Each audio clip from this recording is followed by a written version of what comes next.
ఆరోగ్యానికి శక్తినిచ్చే దుంప జాతిలో బీట్రూట్ది ప్రత్యేకమైన స్థానం. కానీ దీన్ని తీసుకోవాలంటే బాబోయ్ అనేవారే ఎక్కువ మంది ఉంటారు.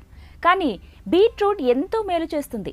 తరచూ నీరసంగా అనిపిస్తూ ఉంటే బీట్రూట్ జ్యూస్ తాగడం అలవాటు చేసుకోవాలని అంటున్నారు ఆరోగ్య నిపుణులు. బీట్రూట్ జ్యూస్ తాగడం వల్ల శరీరానికి కావలసిన చక్కెర సమపాళ్లలో అంది నీరసం తగ్గుతుంది. మహిళలు ఎదుర్కొనే మరో సమస్య ఐరన్ లోపం. ఒక కప్పు బీట్రూట్ తరుగులో 1.1 మిల్లీగ్రాముల ఐరన్ ఉంటుంది. ఐరన్ హిమోగ్లోబిన్ శాతాన్ని పెంచడంతో పాటు శరీరానికి కావలసిన ఆక్సిజన్ను కూడా అందిస్తుంది. బీట్రూట్ జ్యూస్ రక్తపోటును నియంత్రిస్తుంది. అంతేకాకుండా మెదడు చురుకుగా పనిచేస్తుందట.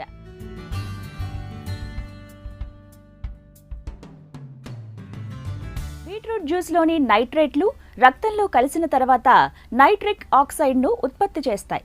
ఈ వాయువు వల్ల రక్తనాళాలు విప్పారి రక్తపోటు తగ్గేందుకు